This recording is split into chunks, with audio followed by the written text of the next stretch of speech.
Designed to last a lifetime, Delta's Diamond Seal technology uses a diamond coating to prevent leaks for up to 5 million uses.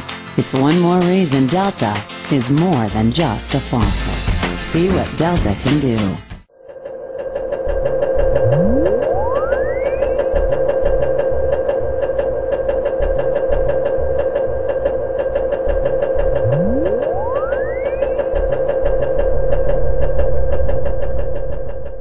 Excellent work, Billy. It doesn't matter. Santa's a monster and Christmas is ruined. Don't say that, Billy.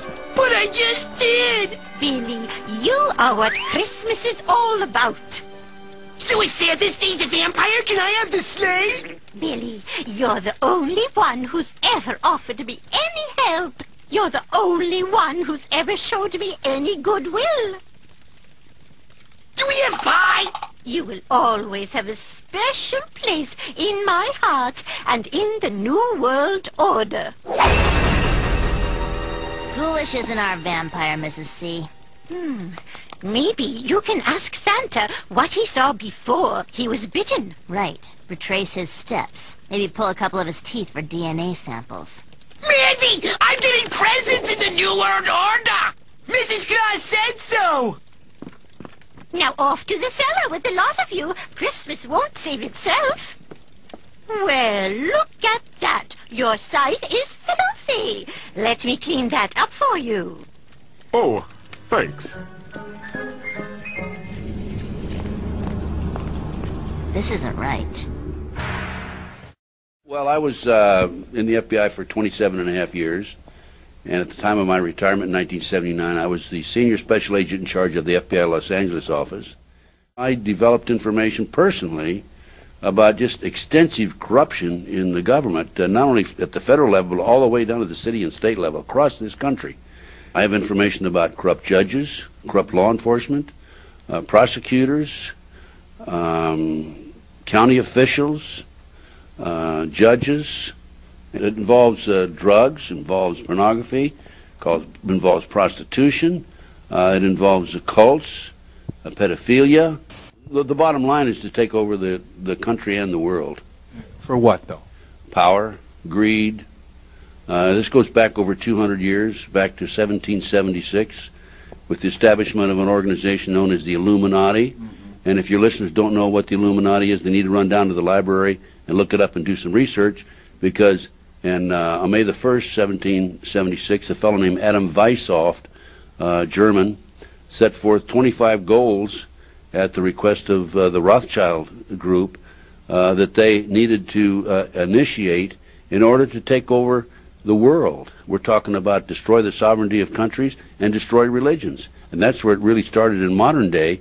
And right today, believe it or not, and we have the documentation for this, we are probably 90%, their goals have probably been filled at the great rate of about 90%.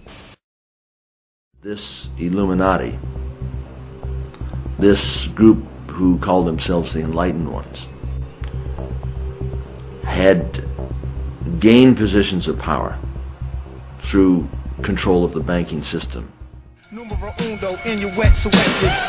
That's the language of our Latin ancestors. On the back of $1, the plan and the message. Numero uno, inuit-suetus. That's the language of our Latin ancestors. On the back of $1, the plan and the message.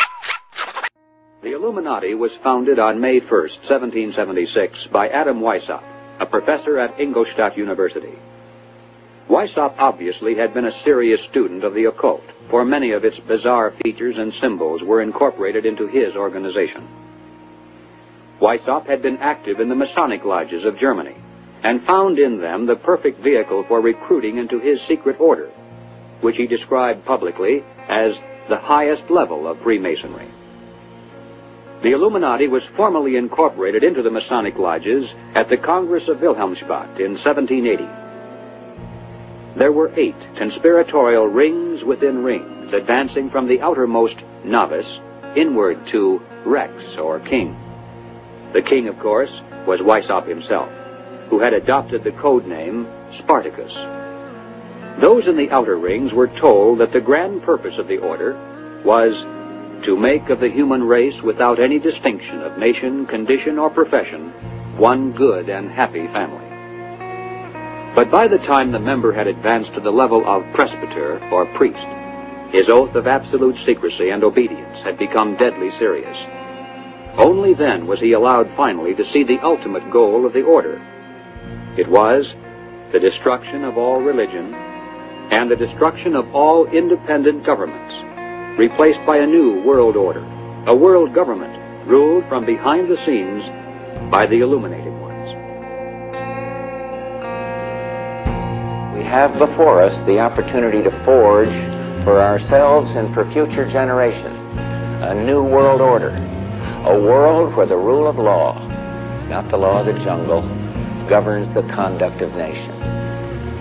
When we are successful, and we will be, we have a real chance at this new world order, an order in which a credible United Nations can use its peacekeeping role to fulfill the promise and vision of the UN's founders.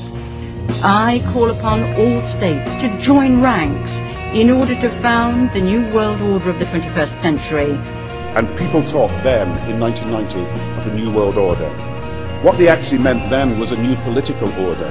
And the question for us is how we meet and master all these challenges to ensure that Britain enhances its competitiveness in the process and realizes what I believe is our destiny of success in this new world order. So, in conclusion, ladies and gentlemen, a new world is emerging. It is a new world order with significantly different and radically new challenges for the future. On the back of the dollar bill, you see the symbol on the left-hand side of the bill, which is annuit coeptus, which means our enterprise is now a success, or our enterprise is crowned with success. Annuit coeptus. So you're saying, fine, so you have an enterprise and is now crowned with success. What enterprise are you talking about? Novas ordo seclorum. Novas is novus, meaning new. Ordo is order, and seclorum is where we get the word secular, meaning the world. So it's new order of the world, the new world order. George Bush's new world order is now a success. Bill, you've heard an awful lot of dramatic speeches and seen dramatic moments in times of great gravity for the nation. How would you assess this evening? This was a stirring address, in my view, shorter than his father's speech when he announced the New World Order, shorter than his father's speech when he announced the New World Order.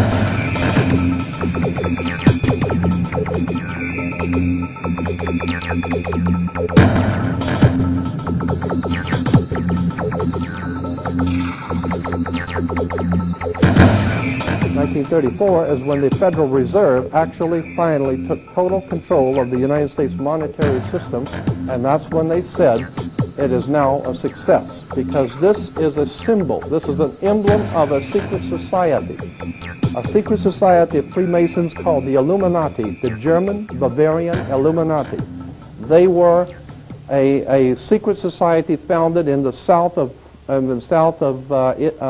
Germany. They were called the Illuminati, the illuminated ones, the enlightened ones. The triangle at the top with the light emanating from around it is Horus, the god of the ancient Egyptians. Of course, this is an Egyptian pyramid. You don't find pyramids in America, you find them in Egypt. And that pyramid is the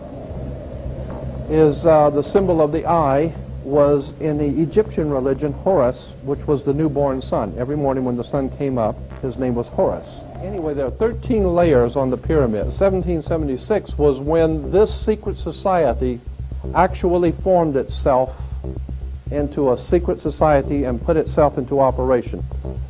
They were the basis for what we call today in our country the Bavarian Illuminati was the basis for what we call today the Colombian faction. The Colombian faction of the Illuminati came here right after this government was formed, and that's where we get today this Columbia Space Shuttle, Columbia Movies, Columbia Television, Columbia Records, everything, Columbia University. As a matter of fact, Columbia TV, Columbia Broadcasting System, CBS. What is the symbol for CBS? It's the all-seeing eye. And that's why our government is in the District of Columbia, because these guys own our government. They print our money, and they own not only the government, but they own you. You are their property. So, in other words, these guys print the money, they run the country, and they own you, and they own everything around it. And so they make the laws, And that's why they can decide who can kill who and who can get away with who and who can get away with whatever, because they make the laws and they decide, all right? As I said to you before, there are 13 layers in this pyramid. There are 13 letters in Enoch-Coeptus, but 13 is a very important number to this secret society. There are 13 stripes, there are 13 stars here, which make up the Star of David. The 13 berries, there are 13 leaves, 13 arrows. There are 32 feathers here and 33 feathers there. Everything is done in sequence of 13. 13, of course, is based on, this is what we call Masonic symbolism. Freemasons designed this dollar bill. Everything is done in sequence of 13, and again, I draw your attention to the fact that you have 13 stars here, which collectively make up the Star of David. There's a reason why. On the $1 bill at the top, you'll see this little image right here. But if you blow it up from an actual photograph, you'll see it is it's a little owl. It's a symbol of the Bohemian Society. The Bohemian Society meets in California on the last 2 weeks of July of every year. I have pictures showing all of the presidents, all of the living presidents, excluding the new one, but all of the living presidents at Bohemian Grove in Northern California, and they're all wearing red and black Ku Klux Klan dress type of regalia, like the Ku Klux Klanners, with the pointed headdress and everything. And I mean, that's quite a sight to see presidents dressed like Ku Klux Klan members, right? And they're standing in front of a big open pit of fire, and behind them is about a 20 to 25 foot owl behind them. And the article in Elm magazine and Time magazine, I've got 2 or 3 different magazines showing basically the same pictures. It says that the presidents meet with all of the heads of industry throughout the world, all of the heads of state throughout the world, and all of the most important wheeler dealers in this country, and they all meet up in Northern California, and they have rituals where they go before the owl after midnight. And what a picture you got, with all the presidents dressed up like Ku Klux Klanners with black and red robes on before an owl. And these are your presidents of this country. And the reason why they chose the owl is because the owl is a symbol used in Europe by secret societies, because the owl is wise, because it sees things in the dark. And the implication is, of course, that's why they're where they are, because they're very brilliant and they know things that you don't know.